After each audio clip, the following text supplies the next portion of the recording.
Welcome back to the second quarter of the Bobby Dupre Show, along with my sidekick, Mr. Andrew Guitros. Good morning. And we were talking about Targill and all the supplies they sell over at Targill, which is owned by Ted Bellard and the Bellard family. Yes, sir. And it kind of reminds me of something that occurred this past week. One of St. Landry EMS vehicles, which is an ambulance service. Which is a sister company to one of the Bellard companies? Yes, that's correct. That Ted Bellard and others, Steve Quibido and several other locals have started that up and seems to be very successful. And they do have ambulances in Avoyles Parish. And this young man, Mr. Mike Morrow, who the heading of the article in the Sunday Journal, which is the La Bonne Gazette de Avoyles Parish, states that he was a mental patient, steals an ambulance. Well, they had made a drop-off of a patient at Opelousas General. While they were inside the hospital taking precautions with the patient they had, the engine apparently was running, and this young man needed a ride back to Avoyles Parish. So he was, you said you heard that he asked them if they could take him. He understood they were from Avoyles Parish, and he was trying to get home is what happened. I guess he was being discharged and was trying to get home, and he says, I'll just ride back with you guys. And like, well, you know, we can't really have you ride in the ambulance. You know, it's not the way it works. And I guess he understood the ambulance was going back home, so he decided he was going to take it a little quicker for him. So anyhow, and this worked out real to the nth degree. It worked with a lot of safety in mind. They didn't pursue him real hard. They, meaning the police.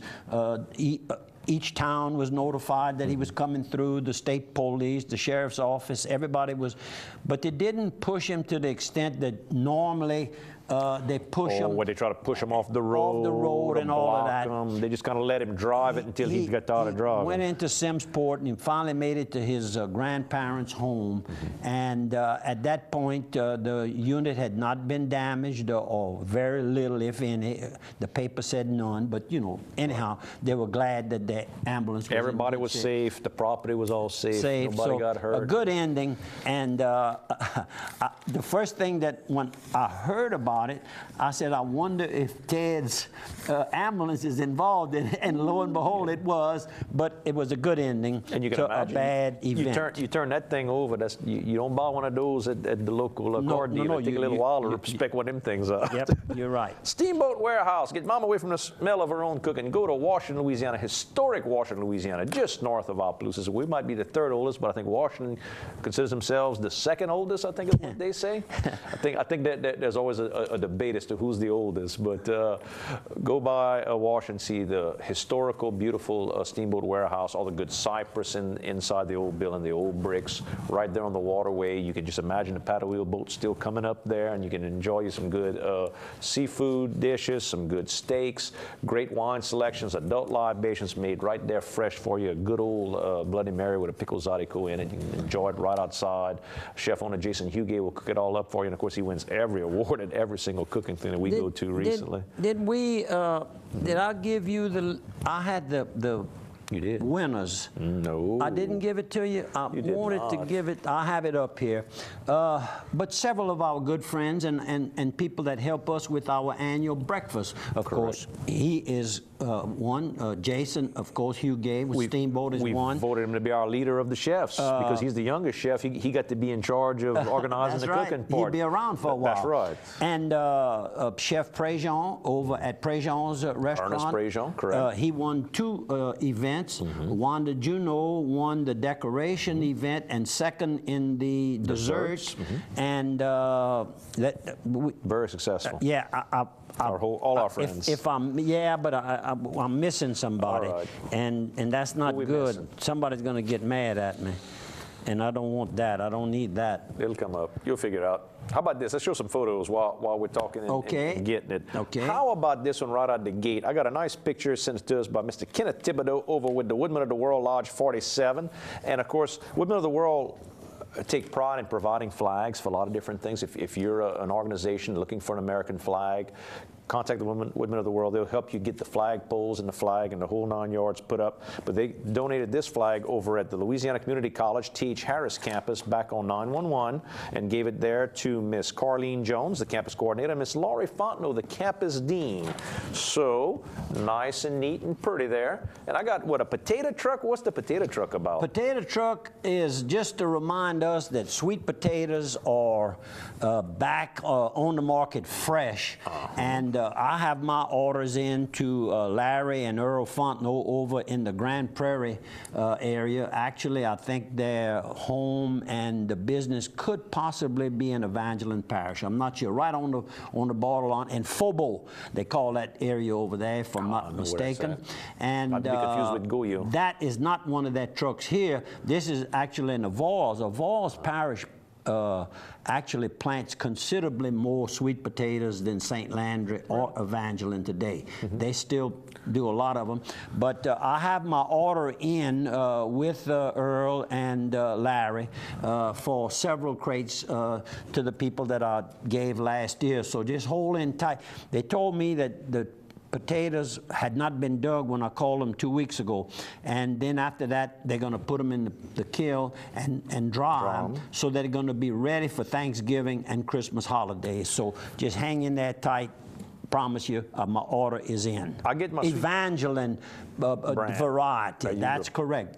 That's one of the reasons they may come up. They may be dug a little bit later than some of the other varieties. Kind of like you see out in the fields. You'll go along and you'll see one big, large tract of land all harvested, and right next to it is the same soybean crop, but a different variety, planted at a different time.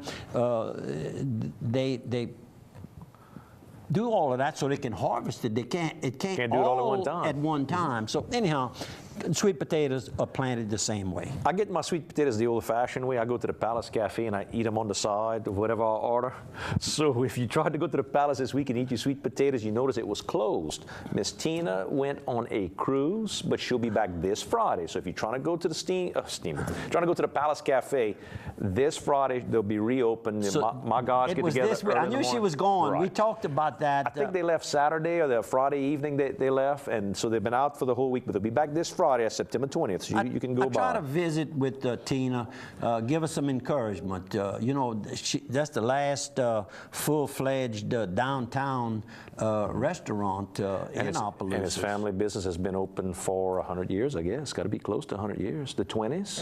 Yeah, the 20s, yeah. So you're talking about 90 years. Yeah, 90 years, yeah. Pretty good run. The Dukas family. Dukas family. Also, there's a death that you know probably need to bring up. I just was thinking, while I got it on my notes here. Mr. Wyvis Edmond passed away. Of course, a lot of you know Mr. Wyvis Edmond, so active in the community, active here at Queen of Angels, all the different men's organizations and civic groups, passed away. Our deepest condolences to the family, Mrs. Edmond, and of course, I'm good friends with his wife, Kathy, grandson Tommy, and son-in-law Keith Hebert. And so the funeral, the obituary is not up yet as of the time we're doing the show, but the funeral home will be open. It was Wednesday night, but in Thursday is when the show is going to air here. It's going to be open from Thursday morning till the services are at 2 p.m. at Queen of Angels on Thursday. Sabile's handling the whole thing, so if you got a computer, just check Sabile's website. You'll get all the details there. But our condolences to the family. Oh, good guy. And has been working for a number of years. He retired with the gas company, if my memory serves me right. Local gas company. That was United Gas probably back in those days. Today is CenterPoint, but they don't have an office here in town. Well, anyhow, that's another story, Bobby. But then he went to work with the assessor's office. Been working with Ryan for, I guess, 15, 20 years now. And another person that died was Joey Powers, Mr. Joe Powers and his wife Mary Helen's son. Not sure if they show his age here, 63. I learned about this maybe Thursday or Friday while at the hunting camp over in Winfield, Louisiana, and so I wasn't able to attend the services or but he is survived by his family, and a brother-in-law is Lloyd Andrus, and his sister had married Lloyd Andrus, Janet Andrus, and I remember Janet. I can't say that I knew Joey, but all the guys working out with us on the cleaning of the shooting ranges and all, they all practically, they grew up with them. Sure. So anyhow, our deepest sympathies to the Powers family. All right, where we're going to go next? How about this? Let's show this photo. This is a friend of yours that you met, Sugarland Exterminating down in Liberia? Yeah, I asked her what brings you up here, and they have a customer or more exterminating, and just a friendly little lady, Tabby Romero, and it was all the pumps were filled up that day. The diesel trucks were in the back, and then we go inside and we take some pictures there of some of the employees. They were really busy while I was there. This was about, and it was a little late. This was probably 1:30 last Wednesday. We're on the way to Winfield. We stopped up to